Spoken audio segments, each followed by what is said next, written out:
So what I want for you to do is while you're doing this, I'm not going to require that you take notes on this one this time. Um, I simply want for you to be looking for one, the content. So what is it that they're presenting? What's the information? How are they presenting it? I want you to look at the slides, like what do you see on the slides, and how it might be different than other presentations that you've done for shoot or even teachers. But we're going to watch this one because this is you will be writing what's called a individual research report with the people in this class so far. So the four of y'all will be working together on a topic. And then what you're going to do with this is you will then use that information, put it together as a team, and argue what you, based on your research as a team, believe to be the best solution to the controversial topic. This one just happens to be childhood obesity. All right, so this is a typical school lunch in France. This is a lunch in Brazil, in Spain, in South Korea, in Greece, and in the USA. The discrepancy between the nutritional values of the school lunches in America compared to lunches in Greece and the other countries previously mentioned is prodigious. On the left-hand side, we can see that the lunch is filled with vegetables, lean meats, grains, yogurt, fruit, among other healthy foods, whereas in America, the lunches served are highly processed and include an incredible amount of sugar. Obesity is now a classified epidemic. However, it is a preventable epidemic. In what President Obama called the most urgent health issue of our time, American children are obviously the biggest victims. Our group has decided to research the effect that major food corporations have on childhood obesity in the United States. And we have found that the food industry hires corporate scientists to re-engineer food products to include double the amount of sugar than in the past, and thus making these sugary products highly addictive. Corporations are allowed to do this because they lobby the government to oppose effective reforms in school and in the government. Because of this lack of policy, companies are able to advertise directly and exploitively to children. This is an equation that former corporate scientist for Frito-Lay, Robert Isan Lim, revealed in a public interview. The amount of sugar it takes to make a child addicted is what corporation-hired scientists call the bliss point. Making children addicted to these sugary products is a calculation.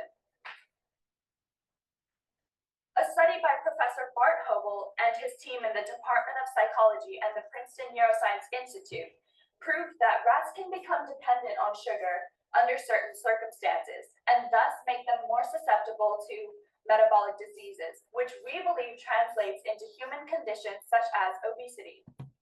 This experiment included several rats that were placed in a cage with sugar and cocaine. all right, so one of the first things that I want to go back and just point out is, if you notice, you can't tell who has researched what part. Initially, they kind of bounce back between the three students that are presenting. Notice they do have note cards. You can have note cards. There's nothing wrong with having note cards when you're presenting. They are trying to make contact. If you go to the very beginning, one of the first slides that they show is literally trays of food. They're images. The only words that are on them are the countries that they are, and then they do a side-by-side comparison to show the US. So the visuals for the presentations, once we get into there, and I'll replay this, I'll go back and mention this and ask you to reference it later in the year. But the thing that I'll say is, like, they're not reading off the screen. You, when you're doing your multimedia presentation, I want you to think of it as a TED Talk. And if you look at any TED Talks, very few of them have very, very detailed PowerPoints, like your teachers probably have. And the reason your teachers have them that way is they need to have them ready for students who weren't there that day, or if a student misses for a game or whatever. It's meant to be able to guide the students um, if potentially they are absent. Here, though, or if they want to go back and look at notes, this presentation is not meant to be that type of presentation. This presentation is for you, the audience, to be listening to and paying attention to what they say, and the visuals should enhance, not take away from the presentation or the argument. So with childhood obesity, they did a hook at the very beginning. Excuse me. They set up their argument of what they're looking into. And so at the very beginning, they have already outlined their three areas, the perspectives that they looked at. And they're going to talk about that. They've set up and organized their argument. So what they are arguing in this presentation is the food industry re-engineers the food. So they're looking at scientists and how they've changed food. They're going to look at the government and their role in schools, and then also advertisements, businesses who advertise. I'm sorry, y'all, I've got a cold and it is just cleared up right now. All right. So notice again, though, there's still not a lot of information on the slides. And the point that we were at was right here where they have the image of the rats, and they go in and what we call qualify the evidence. They qualify the evidence. A study by Professor Bart Hobel and his team in the Department of Psychology and the Princeton Neuroscience Institute proved that rats can become dependent on sugar under certain circumstances and thus make them more susceptible to metabolic diseases, which we believe translates into human conditions such as obesity. This experiment included several rats that were placed in a cage with sugar and cocaine. 94% of these tested rats preferred sugar. And of the rats who preferred sugar, many displayed symptoms of addiction, including withdrawal, binging, craving, and cross-sensitivity. Okay, so I'm going to let it keep playing. But as you go, look for areas in which they qualify evidence to the claim. What is their claim? What's the evidence to support it? And then the images as well. In fact, this study found that sugar is 8 times more addictive than cocaine. Overloading ourselves with sugar creates a rapid domino effect of chemical changes in the body, leaving us craving for even more sugar as a result. The World Health Organization recommends about 12 grams of sugar on a daily basis for the average American, and the American Heart Association recommends even less. However, because of the added sugar in products, Americans are far exceeding this recommended intake. This is because in 1977, a report was put out by the United States Senate Select Committee on Nutrition and Human Needs in an attempt to slow down the growing problem of obesity in America. The report urged food companies to cut down on fat from their products, and they agreed. However, in order to make up for this bland taste that was caused by the lack of fat, they doubled the sugar in virtually all of their products.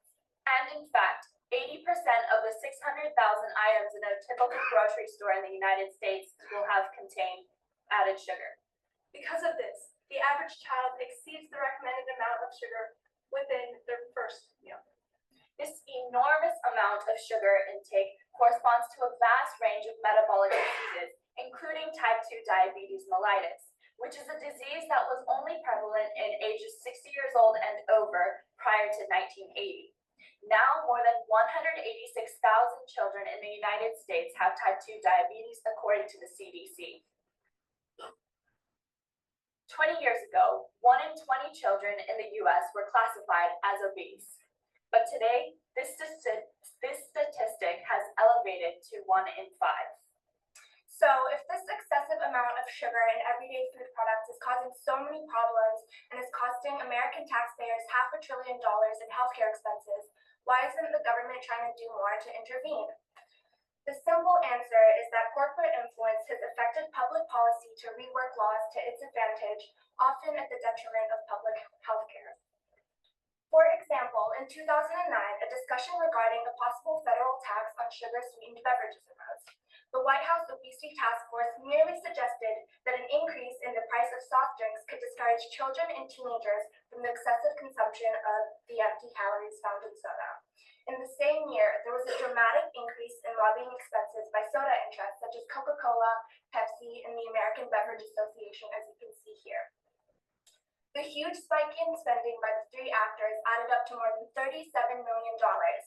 And despite enthusiastic public support for the suggested soda tax, the soda interests and their paid lobbyists were successful in preventing the introduction of such a policy. The federal government has also attempted to create better guidelines for school lunches, to little avail due to industry lobbying. In November 2011, the United States Department of Agriculture updated their school lunch guidelines. They amended the regulation that had counted tomato paste on pizza and French fries as a vegetable. Under previous regulations, cafeterias were required to serve one vegetable per day, and companies were able to sell pizza slices and French fries to fulfill this requirement. The revision of this rule caught the attention of big food companies, and they spent a combined $5.6 million on lobbying expenses to fight stricter school lunch regulations. Swayed by this monetary influence, lawmakers were able to amend the lunch guidelines to keep frozen pizza and French fries on the school menu. Just as French fries have stayed in the American school lunch system, Coca-Cola has maintained 80% of its contracts with public schools selling directly to children, despite in May 2013 promising to stop selling towards children. Kids see about 10,000 ads per year. They don't even see them only on the TV, they see them everywhere they look. Companies have found loyalty in the naive trust of children. And what they found was that an 8-year-old cannot understand the persuasive nature of advertisements, and a kid under the age of 6 cannot even tell the difference between a show and an advertisement. But by the age of 2, a child can recognize and begin a liking for and ask for specific brands. Companies use celebrities, famous characters, and their own brand advocates to put a friendly face on a product. They make kids associate the liking they have for the product to the liking they have for the character. Sugary cereals have been the biggest fan of this tactic. A study done by Cornell University found that the eyes of the cereal characters have a depression angle of 9.6 degrees, looking directly into the eyes of an averagely heighted child. This direct eye contact increased trust by 16% and connection to the brand by 28%. Kids by the age of 2 are starting to reach a crucial point where they're making decisions about their eating habits, and these advertisements are encouraging poor eating habits, usually leading to obesity. Our group has come up with 3 tangible solutions for this problem. The first is to place a tax on soda. The second is to educate our children about nutrition and health. Okay, so one of the things I want to point out is the whole goal of this class is to research controversial topics, but then also be able to find solutions and evaluate the solutions.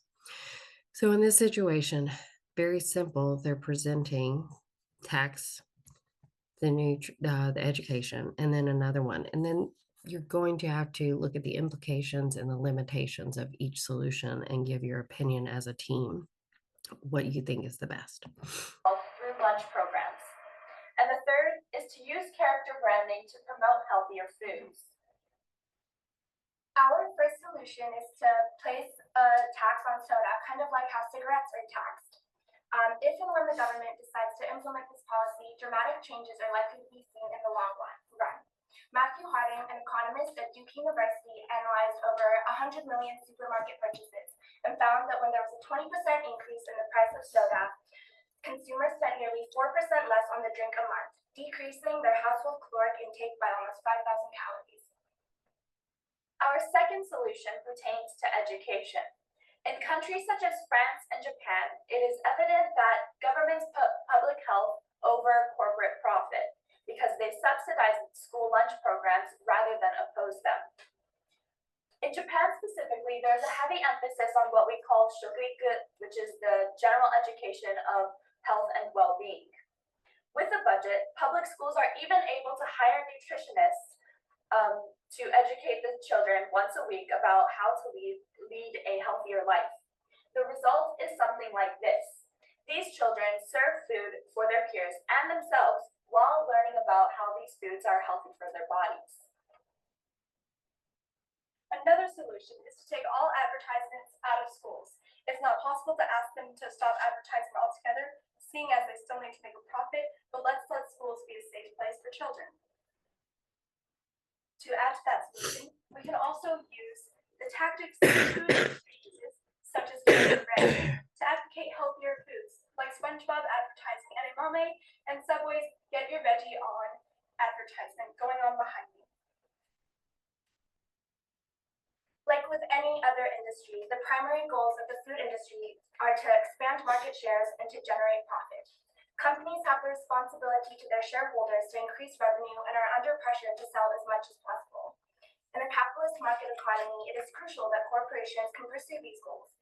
However, public health must always be prioritized, and checks and balances are needed to align the financial interests of the food companies with the goals of public health. If and when our recommended solutions are implemented, we can ensure that we would be taking the first steps needed in order to provide a healthier future for American children. Okay, so after you finish your presentation, it's supposed to be an 8 to 10 minute presentation. This one went a little bit longer in the day. There was a little more wiggle room than they offer now. They actually stopped scoring at 10 minutes. However, you have what's called an oral defense. And if you listen, the teacher is going to ask a question to each of the people of the team. So I'm just going to take this opportunity to ask each of you a question. So I'm going to ask the question. Please feel free to think about it and process it before you answer. And if you need me to repeat it, then just say, please repeat it. Okay, and all these questions are meant to aid your presentation and to share something you didn't share today. So we'll start with Angie. You guys had a lot of research in your team paper. What did you choose to leave out today, and why did you decide to leave that out? Does it have to be like our part of our research or our solutions? It could be on anything that you guys wrote in your team paper. We cut out a lot of stuff, but our one of our solutions was to modify the nutrition fact panels, and actually the FDA had approved a new panel that should be implemented by 2017. But there were some aspects of the nutrition facts that we thought could be further improved, and we decided to leave that out just to, it was sort of a time issue. Okay, great, thank you. Olivia, if you were to continue your research, what topic do you think you would look at next? Where does all this leave you as a team or individually? Individually, when I was researching, I had such sympathy for all these kids that had to deal with this disease and grow up at the same time. I would love to research the mental disabilities that come along with obesity. What I found is that it comes with depression and social exclusion, and that these kids just have a really hard time. Thank you. And Maya, looking at your bibliography here, what source or sources for you, individually or as a group, were most reliable and why? A source that we all used and relied pretty heavily on is the critically acclaimed documentary Fed Up, and we thought that documentary was very useful because it featured prominent politicians, dietitians, health experts who were well informed and well versed in this obesity epidemic, and that kind of allowed us to watch it. And if like say a doctor was featured that we found was very interesting, we could like go to the library and look for extra works by him. Thank you. Did that make it seem easier or harder for y'all with AP Seminar? Do you feel more comfortable having seen that or more nervous? Well, for me, I would say it's probably a mix of both. I was Okay. kind of relieved that, like, you were able to take notes because that Uh, would definitely help with, like, the ideas you wanna, right. you know, give to the audience. Mhm. Um, One thing that kind of stressed me out a little bit was, like, the amount of information you needed to research and have on your presentation. I gotcha. And believe it Yeah. or not, I'm gonna help make it so much easier. Um, I have a very simple I actually did grad school in 20 let's see, in 2008 and 9 while I was working full time and teaching, and I had to streamline the process. And so I've got a lot of tips and tricks to basically help you um, identify pieces of research and studies and questions that narrow it down to where it sounds like a lot of research. But at the end of the day, how you search for that information using what words and tags and things like that can help make it actually a lot less scary. I mean, I think it's fine. I think this kind of explains most of what AP seminar is for. You also Hmm. have to learn your public speaking. You have to know how to do this. You have to know how to like deliver your information and also research it, Hmm. analyze it, figure out what to cut out, what to keep Hmm. in. So I think it's fine. I think it just like made it more clear as what I should be expecting here. Good. So that I'm going to actually show you here in just a second. I'm just going to show you a paper, and I score for College Board. I actually teach. I'm called what's called a table leader, and so I actually teach professors and other people how to score AP exams. Um, and I've scored all sections of the AP exam, but recently, I guess the last 3 years, um, I think I do a better job on the individual research report, which is this first paper.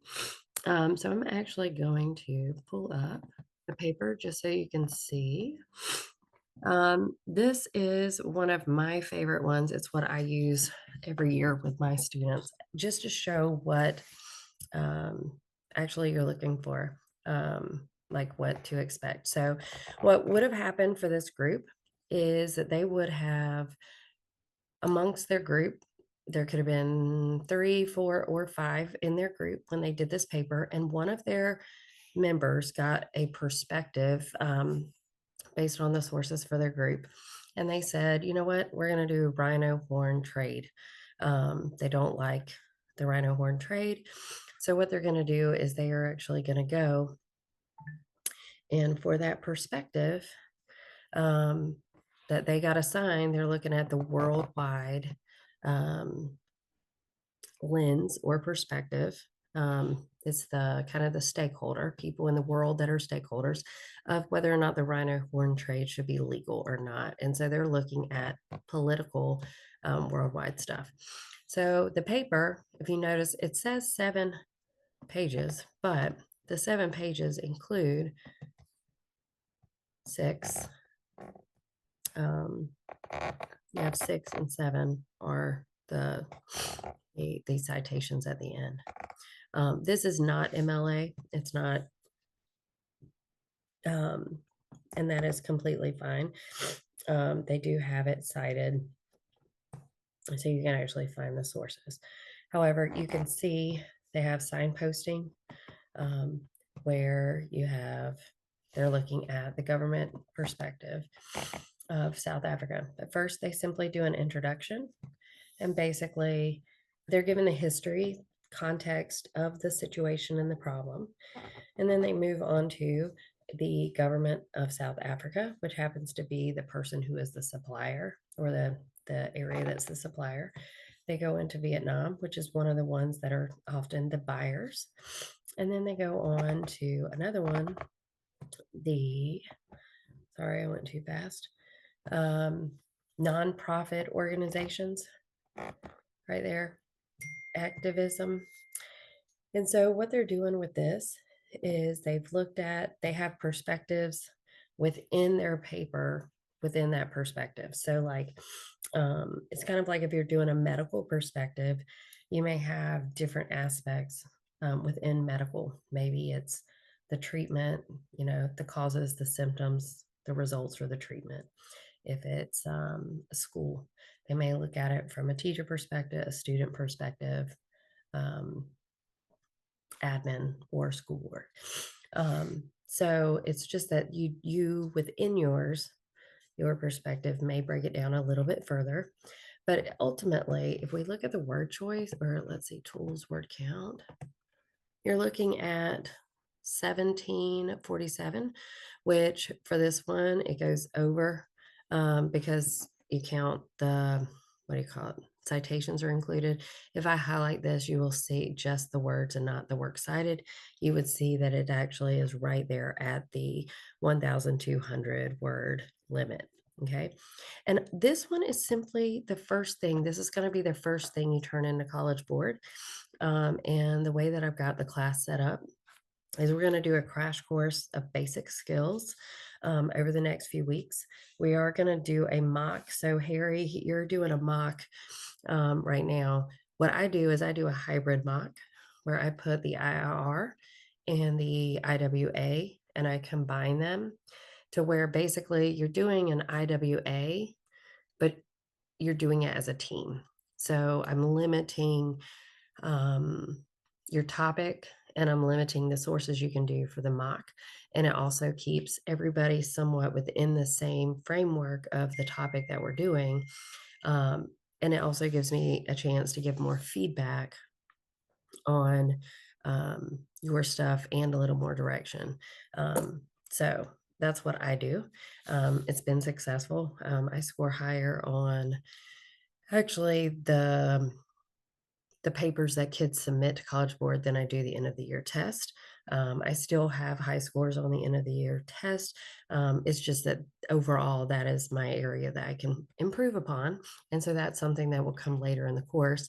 And because I know that, I'm able to target it and give you lots of feedback. So, but as you can see, this paper does initially seem, oh my gosh, I'm not going to be able to do it.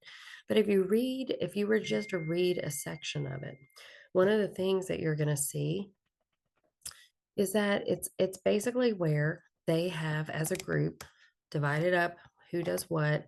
This person has been given or chose to do the government's of a worldwide perspective.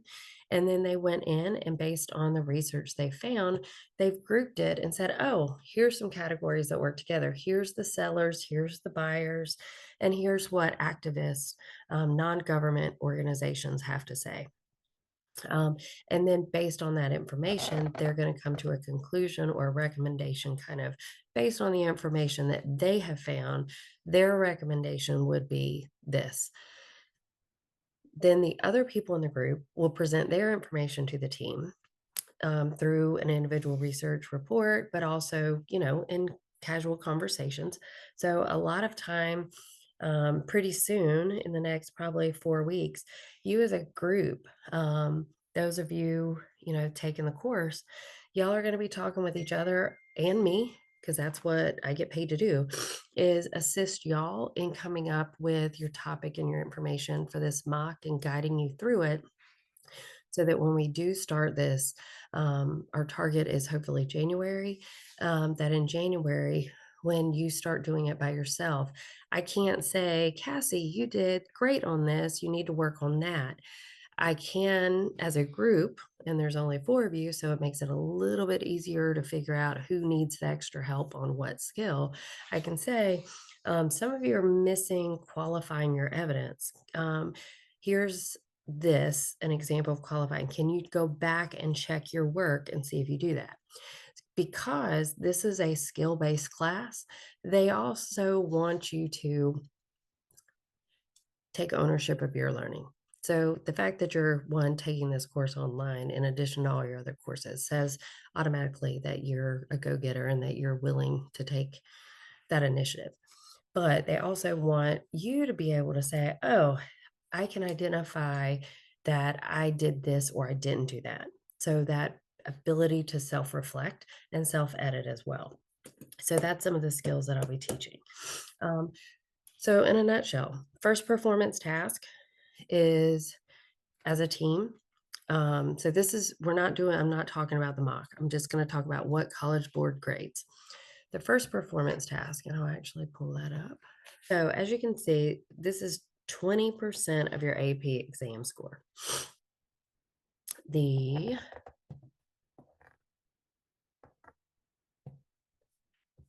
So you work on a team 3 to 5. As a team, you will have that individual research report, which is the Rhino, an example that I just showed you is the Rhino Horse trade. Your team will do an 8 to 10 minute presentation, and then you have the oral defense where the teacher asks you the questions and you all answer.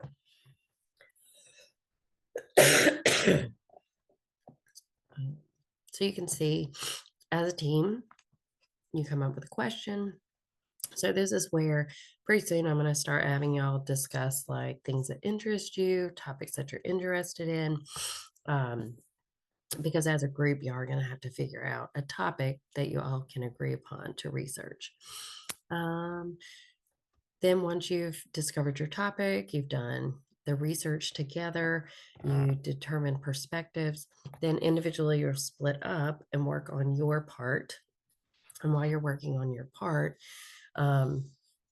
you come back if you're struggling with something or an issue with your team, work through that. And then once you've got your research report done, you come back as a team, share that information, and then you create a multimedia presentation based on the information that you have and what you as a group think is the best solution or conclusion to that issue. All right, so that's 20% of your AP exam. I am so sorry. All right, let's see. So yeah, so it even has sample questions for oral defense. But again, 10% is your paper, 10% is team project. So I know a lot of people are like, well, I don't know who these people are. I don't know if I can trust them. I teach, I've taught as many as 140 AP seminar kids in 1 year.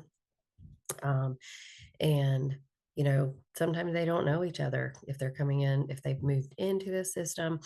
And one of the things I say is, we're trusting for everybody to do their work. But at the end of the day, it's only 20%, and 10% of it doesn't really matter the actual paper, whether somebody did their part or not.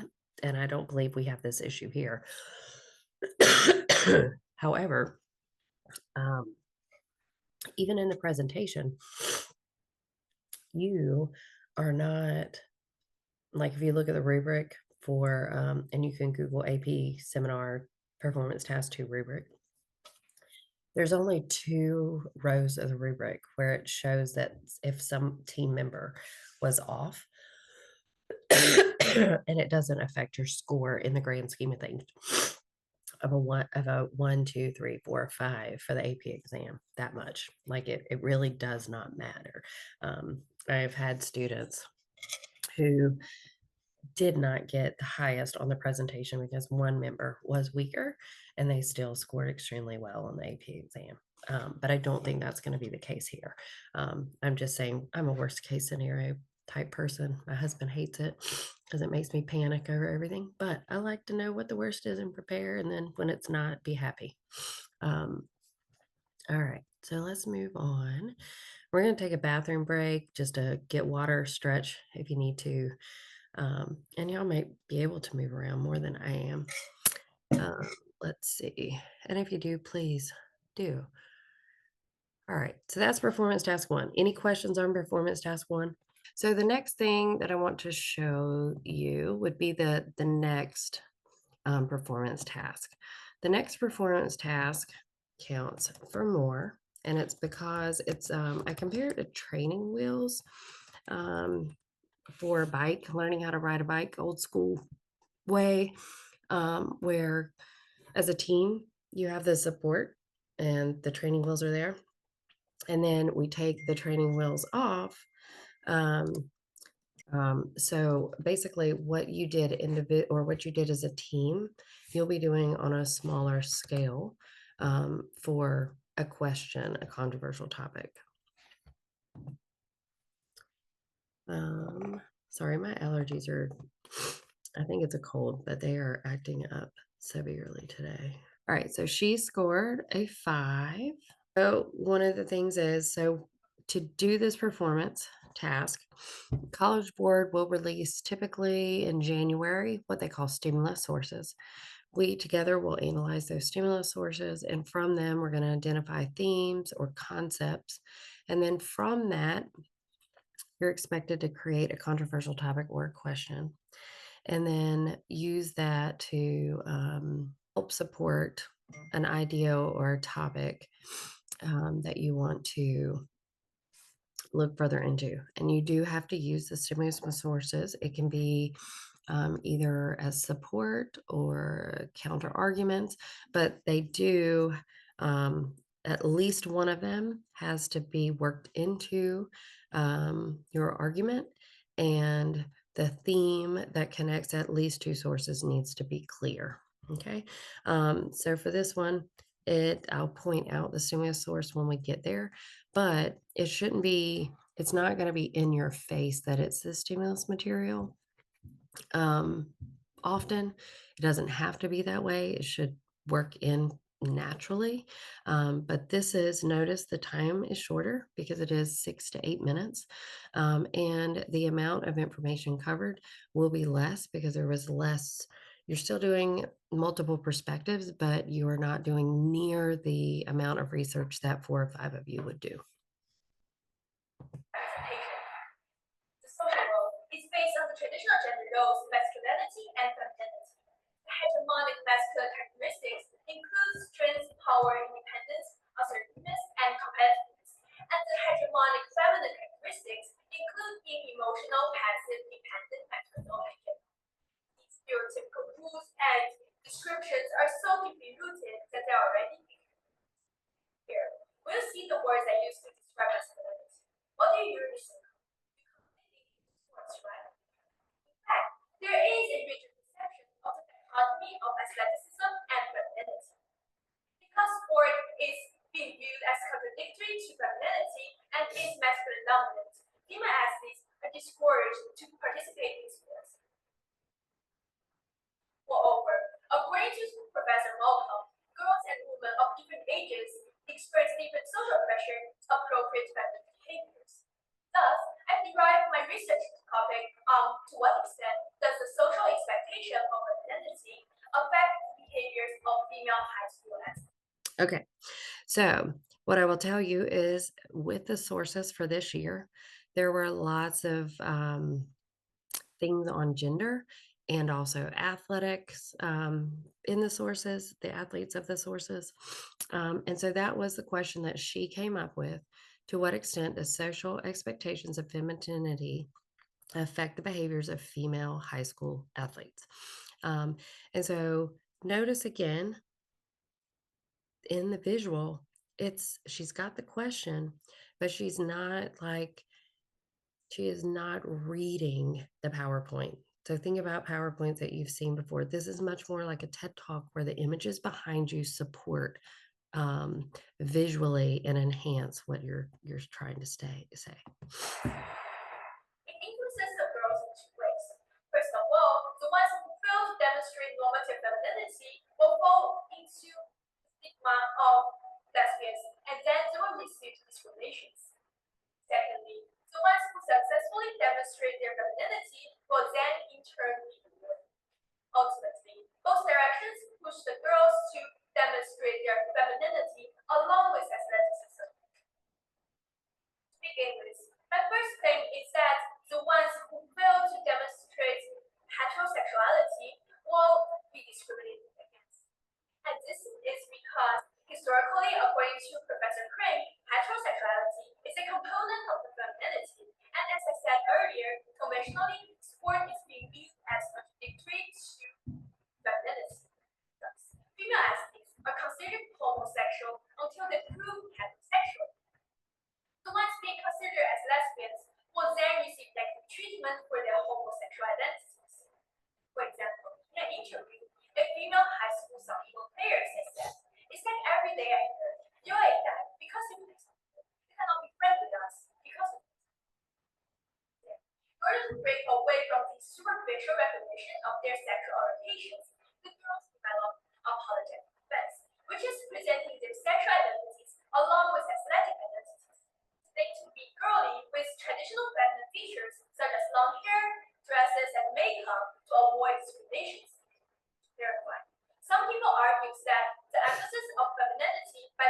high school athletes is because during their age, the demonstration of maturity will bring them popularity. And one way for the girls to demonstrate maturity is with women. I have to recognize this is a possible reasoning that needs to be considered when explaining the phenomenon of the exhibition of femininity by the female high school athletes that is not related to athletics. So female athletes presented their heterosexuality will then be rewarded with benefits such as fan approval, endorsement, media attention, and reduced homosexual discriminations. Are two of the best female tennis players in the world, Maria Sharapova and Serena Williams. While Sharapova often being called as a good-looking young girl, Williams often faces criticism of her appearance, such as hypermasculine, scary, and unattractive. Between them, one represents the female athletes who are socially acceptable, and the other one accepted by someone who are not. Differences in their appearance exemplifies resulted in the different marketable value. For example, according to the article, the meaning of Serena Williams, Sharapova was more than 29 million, while Williams only was 24 million. But Williams has 21 majors and 247 wins at number one, and Sharapova only had 5 majors and 21 wins at number one. Clearly, the ones who are more feminine has more income and marketable value than their counterpart. They better off on the court, but are not perceived as meeting those standards. Before I move on, I have to recognize one flaw in this comparison is that the racial discrimination received by Serena Williams may also contribute to next. Despite the economic benefits, the female athletes will also have advantages socially with highly heterosexual images. For example, people President Blatter said that female athletes consider wearing more feminine uniforms, such as tennis shorts, to bring more attention to them. Likewise, the Badminton World Federation announced that female athletes must wear skirts to bring more fans and doping themselves. Both of the newspaper of the head of sports has the same message. Female athletes who are overtly heterosexual will embrace popularity and get privileges.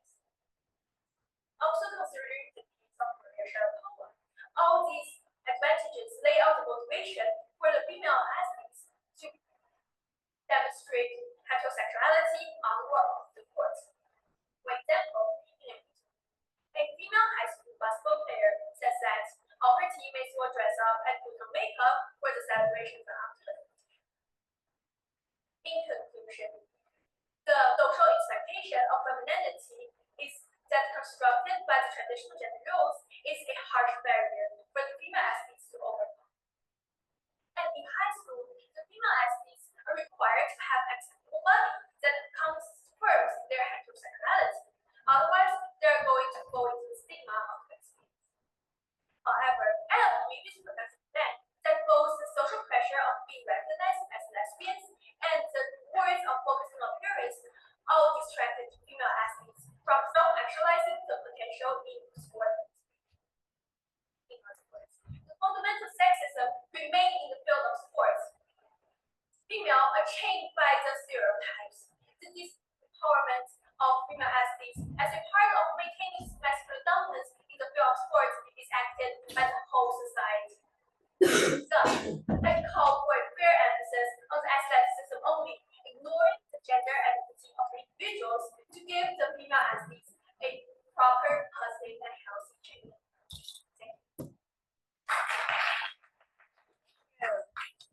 Okay, so how did you approach and synthesize the different perspectives in order to reach your conclusion? So when I'm analyzing the reason for the demonstration of femininity by the female high school athletes, I synthesize two perspectives. For example, Professor Glenn said that the demonstration of femininity is an approach of apologetic defense. However, the Professor Sandra Markey says that that may be just a common behavior of adolescent girls. So, although they contradicted to each other, inclusion of both of them made my argument more strong and comprehensive. Also, I have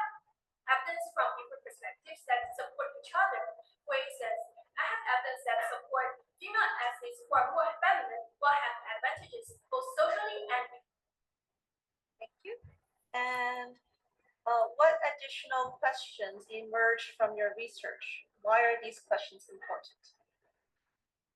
Since I examined the effect of traditional gender roles in femininity and masculinity, I have some questions regarding the situation of gay lesbians emerged in my mind.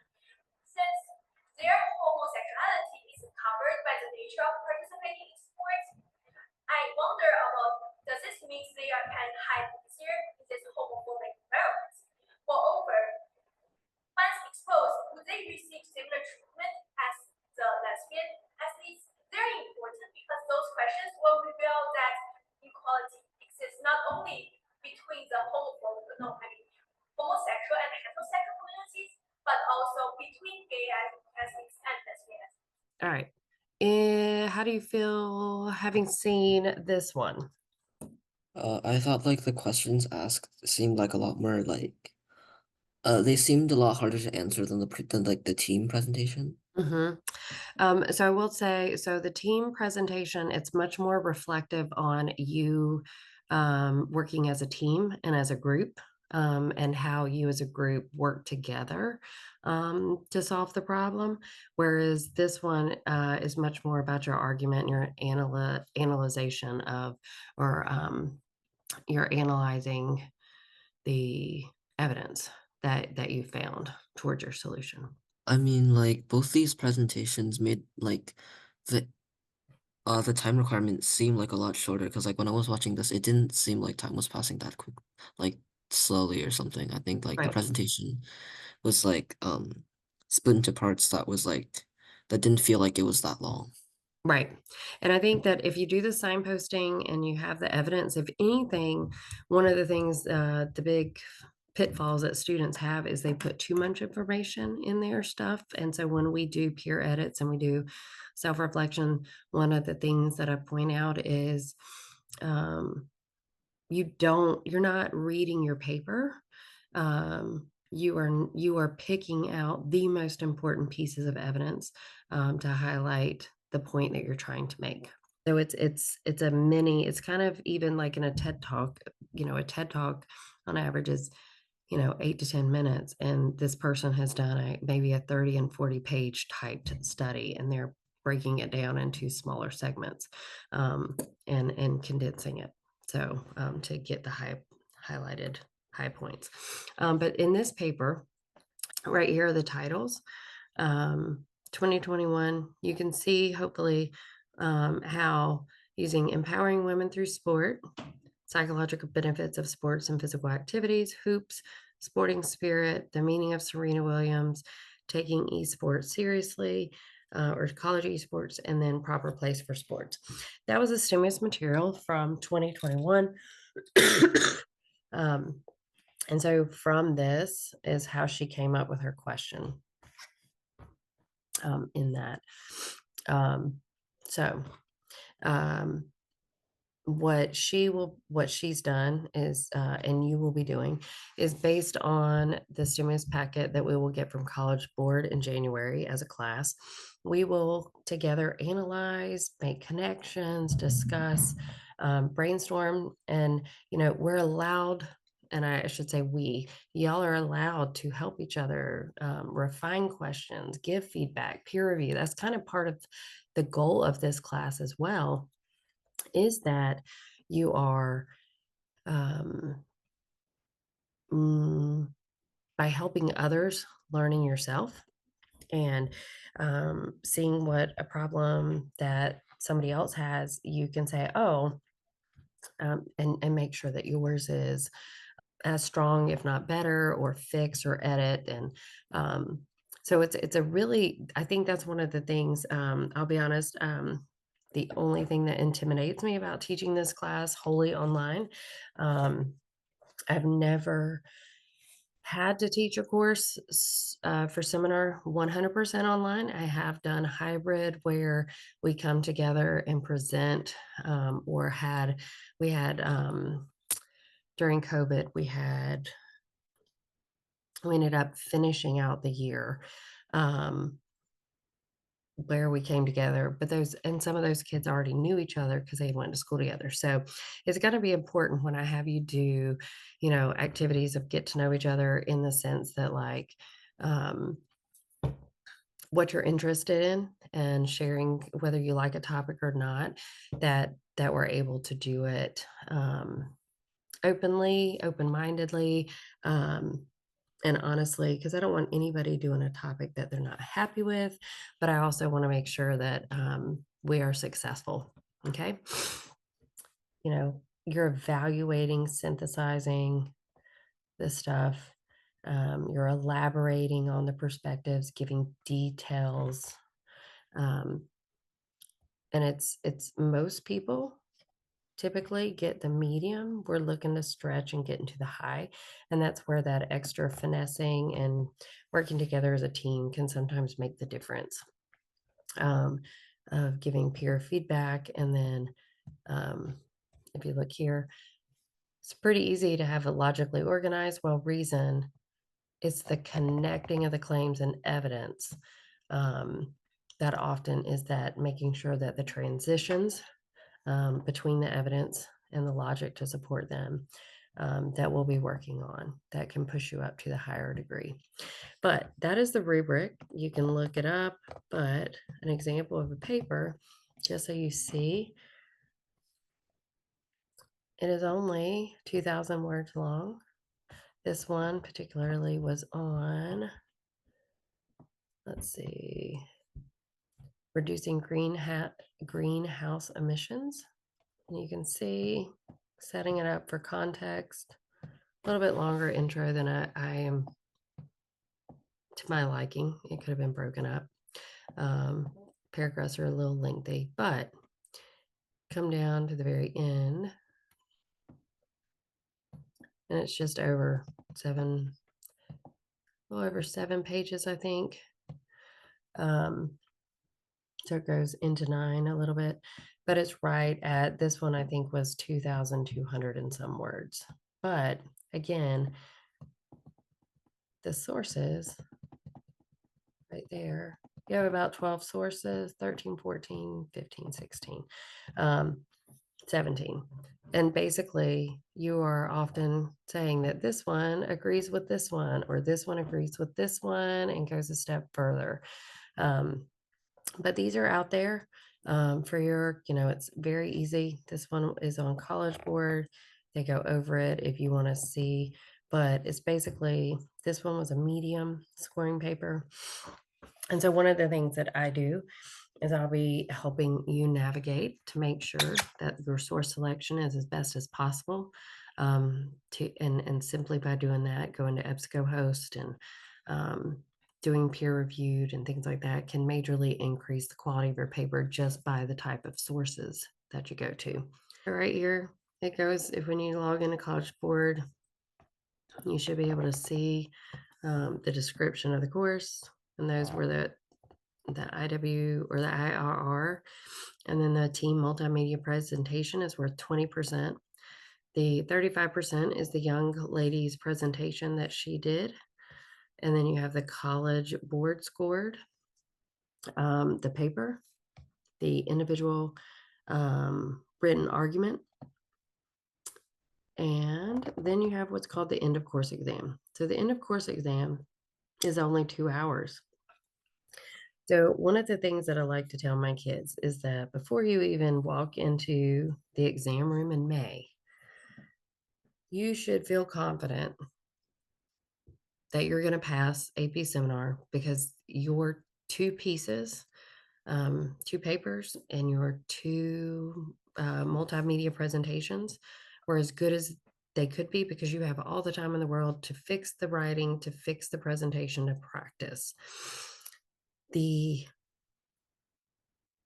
45% of your AP exam that's left is honestly, if I'm being 100% real, is what College Board's way to make sure that the paper that you submitted is authentic, that you can do the skills that are proven in your paper or in your presentation, that it's not, in the world of AI and things like that, it's harder to detect sometimes when people are authentic, which is why I have to monitor your research and your edits and stuff like that. So a lot of times you'll be sharing all your drive for this class with me so that I can see your edits and make comments, and also just make sure that the voice is 100% your own. Because I have to authenticate that I can vouch that you did what you were supposed to do under my eye. But this 45%, it's you walk in and you're just basically deciding whether I'm gonna get a level 3, a 4, or a 5. If you've done what you need to do as a team and then as an individual, when you walk in May, all you have to do is 2 hours and it's solidifying your score, whether it's a 3, a 4, or a 5. So the first one is 30% of that 45%. And it is 3 questions with a short reading. It is a short article. Typically, the argument is not the perfect argument. They don't give you a perfect argument because they want you to be able to identify strengths and weaknesses of the argument. Evaluate the line of reasoning, and of course, make sure that you can get the main idea. And that's literally the 3 questions. The first one is main idea, making sure you get the whole point, not just part of it. The second question is basically the line of reasoning, how the author came up with the line of reasoning and how it is supported. And then the last one is the evaluating the overall strength of their argument and how it's presented. The evidence-based argument essay, what they do is basically it's a mini kind of individual research or individual written argument. They give you documents, so it is a document-based question. So if you have had any of the world history or any of the histories in AP, this is the class where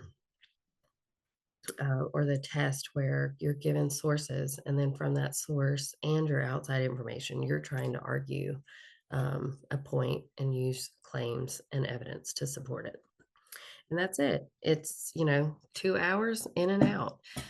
So this was the very first AP exam. Hopefully you can see it.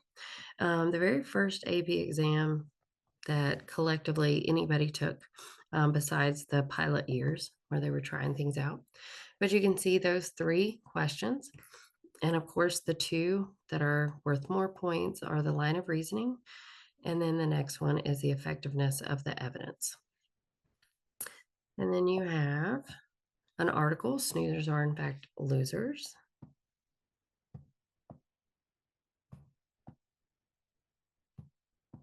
So that's part A. And then you have part B. You have 60 minutes where you use these articles. And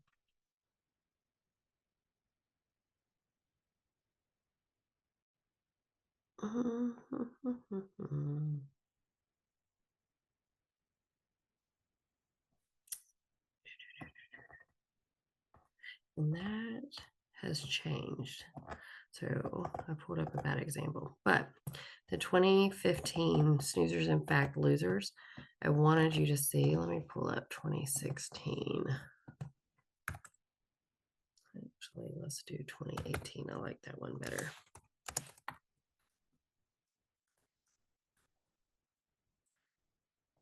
Yep. So again, part A, a study about an article, and then we have 4 sources. Okay, so the 4 sources, typically there's a theme. So it's like a mini individual written argument where they give you stimulus sources. You read them, you find a theme or an issue, and then you write a logically organized, well-reasoned, well-written argument in which you have your own perspective on a theme or an issue that you've identified. Okay. So yeah, so your AP exam in May will look something like this.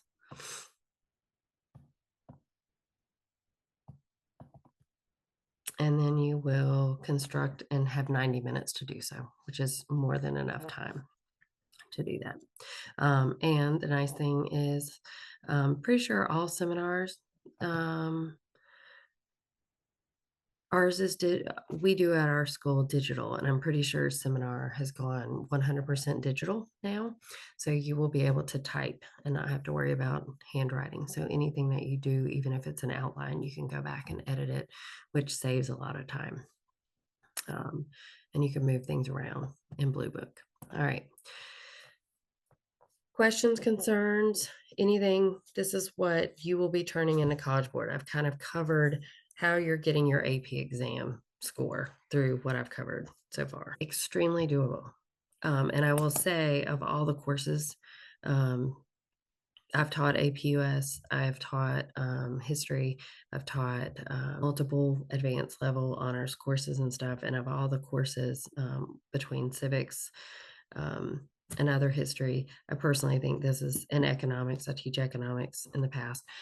This is probably the one thing that I would say I have more students come back and say that this class helped them in college, that it helped them because I'm going to be teaching you how to quickly find, effectively find research, studies, etc. All right. If there's no more questions about the AP exam, I'm not going to waste any more time. But your whole AP exam, technically, your whole score to pass and get college credit is performance task 1, which has the one paper that's 1,200 words, and then the presentation you do with your team. The second performance task, you do all by yourself. I mean, you can work with people and talk and peer edit and stuff, but it's all you individually. And that is worth 35% of your grade. And then what you do in May for 2 hours is the last part. So now how will I make sure that you get college credit?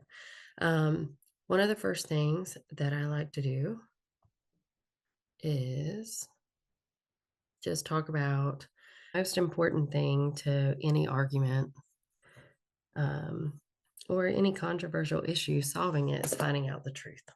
I will say I just got so enlightened recently by the ad campaign about hippos. Are y'all familiar with the ad campaign that I'm talking about, house hippos?